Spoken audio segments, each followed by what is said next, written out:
Bismillahirrahmanirrahim. Assalamualaikum warahmatullahi wabarakatuh. Perkenalkan, nama saya Muhammad Rizal dari kelompok 5 yang akan menjelaskan tentang praktik teknik konseling dengan menggunakan metode dialog Socrates.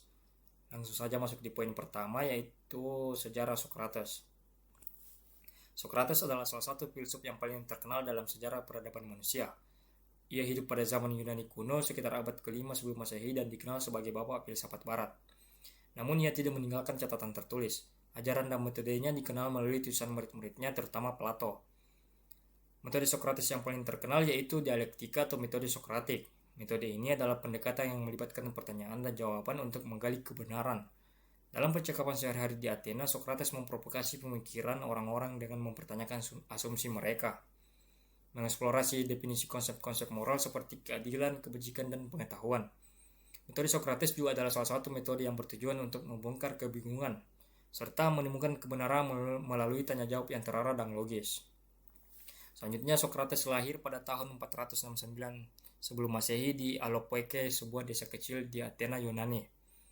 Ayahnya Sophroniscus adalah seorang pemahat, sementara ibunya Paenarete adalah seorang bidan. Keluarganya berada dalam kalangan kelas menengah bawah, tetapi Socrates berhasil mendapatkan pendidikan yang cukup baik. Socrates mempelajari berbagai disiplin ilmu seperti retorika, filsafat, dan seni militer. Socrates kemudian menikah dengan Xanthippe dan mempunyai 3 anak. Kemudian pada tahun 399 sebelum Masehi, Socrates diadili atas tuduhan merusak pemuda Athena dan tidak mengakui dewa-dewa yang disetujui negara. Tuduhan tersebut muncul dari pandangan bahwa ajarannya dan hidupnya menentang dari nilai-nilai tradisional Athena. Selanjutnya, fokus masalah dalam dialog Socrates. Metode Socrates dibangun atas asumsi bahwa pengetahuan sudah berada dalam diri peserta didik, dan pertanyaan atau komentar-komentar yang tepat dapat menyebabkan pengetahuan tersebut muncul ke permukaan. Kedua, pertanyaan-pertanyaan dalam metode Socrates digunakan untuk menguji validitas keyakinan peserta didik mengenai suatu objek secara mendalam. Hal ini juga menunjukkan bahwa jawaban yang diberikan oleh peserta didik harus dipertanyakan kembali sehingga peserta didik yakin bahwa jawabannya benar atau salah. Guru atau konselor juga tidak boleh berhenti bertanya sebelum yakin bahwa jawaban yang diberikan oleh peserta didik sudah tervalidasi dengan baik.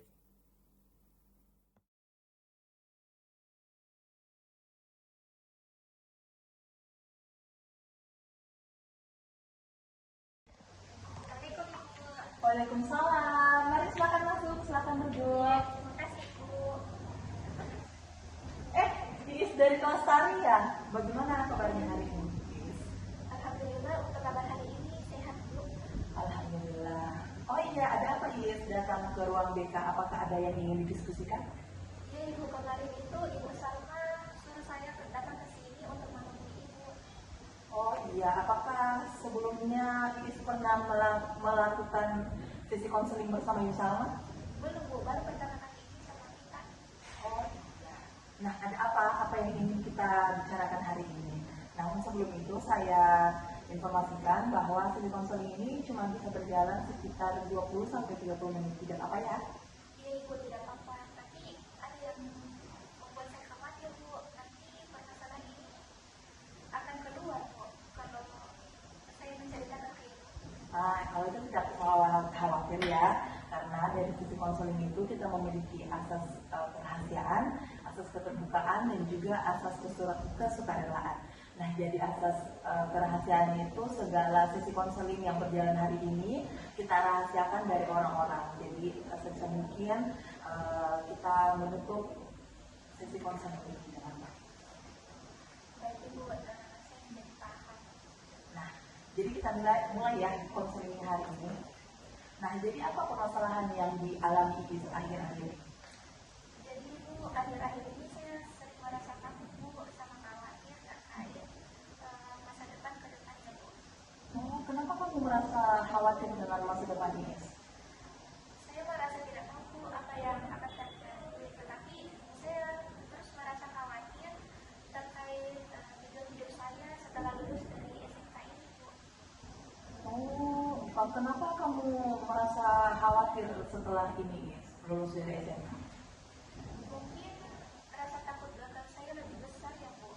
Saya takut jika tidak berhasil, saya akan mengecewakan orang tua saya. Oh, apakah ada bukti bahwa kegagalan akan menyebabkan kekecewaan orang tuamu atau apakah itu hanya asumsi yang kamu buat saja? Saya rasa tidak ada bukti sih Bu. Mungkin ini hanya asumsi saya ya Bu. Mungkin juga kegagalan itu sepenuhnya bukan hal yang buruk. Tetapi saya terus merasa khawatir Bu terkait masa depan saya untuk memulai langkah. Nah, bagaimana jika kegagalan yang kamu asumsikan itu, kegagalan yang kamu pikirkan itu tidak terjadi di masa depan seperti yang kamu takutkan saat ini? Mungkin perkataannya itu benar ya Bu. Saya juga sering mendengar orang mengatakan bahwa kegagalan adalah bagian dari perjalanan. Tetapi tetap saja Bu, saya terus merasa khawatir akan langkah pertama itu. Langkah pertama ya? Langkah pertama apa yang kamu maksud, Iis? Apakah langkah pertama itu benar-benar sebesar apa yang kamu bayangkan? Langkah pertama itu tentang pemilihan jurusan perkuliahan Bu, apalagi saya dari SMK jurusan tari. Saya takut Bu tidak bisa masuk ke jurusan pendidikan perkuliahan nanti. Nah, apakah kamu merasa lebih baik jika kamu fokus pada langkah pertama yang bisa kamu ambil, yang kamu pikirkan saat ini, daripada memikirkan seluruh perjalanan sekaligus? Mungkin perkataan Ibu benar Bu, sepertinya akan lebih bagus jika saya lebih fokus ke langkah kecil terlebih dahulu daripada harus memikirkan terkait kegagalan-kegagalan yang belum tentu terjadi. Ya, seperti itu ya. Nah, jadi di pikiran Iis, langkah kecil apa yang ada sekarang? Pikiran saya mungkin saya mencari informasi terlebih dahulu kan ya Bu terkait jurusan seni dan jurusan pendidikan. Nah, selain itu ada lagi? Dan apa ya Bu? Mungkin saya bisa mengkomunikasikan juga ke guru BK saya dan orang tua saya terkait saya setelah lulus nanti. Oh, nah, itu benar. Sepertinya kamu telah menemukan ya apa yang akan kamu lakukan ke depannya. Nah, jadi kita mulai dulu ya, Iis, dari langkah-langkah kecil terlebih dahulu. Iya Ibu, saya rasa sudah menemukan langkah apa yang saya lakukan. Saya juga akan lebih fokus ke langkah kecil itu daripada harus memikirkan kegagalan-kegagalan yang terjadi. Nah, iya benar, Iis. Jadi kita harus fokus kepada langkah kecil terlebih dahulu, memaksimalkan langkah kecil terlebih dahulu, dan selanjutnya memikirkan langkah besar selanjutnya. Seperti itu ya, Iis. Mungkin saya rasa sudah menemukan solusi dari permasalahan saya ya Bu. Syukur kalau telah menemukan solusi dari kekhawatiran-kekhawatirannya. Nah, sepertinya kamu telah menemukan apa yang menjadi kekhawatiran terbesarmu, Iis. Mungkin juga kita melihat waktu sesi konselingnya telah selesai. Terima kasih untuk kehadirannya, Iis. Semoga kamu bisa menemukan apa yang menjadi kekhawatiranmu. Kamu bisa mencari langkah pertama, langkah kecil, sehingga menumbuhkan langkah besar selanjutnya. Baik Ibu, terima kasih atas bimbingannya hari ini. Mungkin kalau saya merasa bingung lagi, bolehkah Bu saya datang ke Ibu lagi?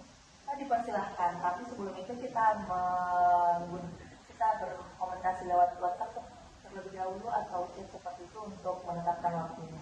Baik Ibu, terima kasih banyak Ibu atas waktunya hari Ya, ini. terima kasih, sama-sama juga, Iis.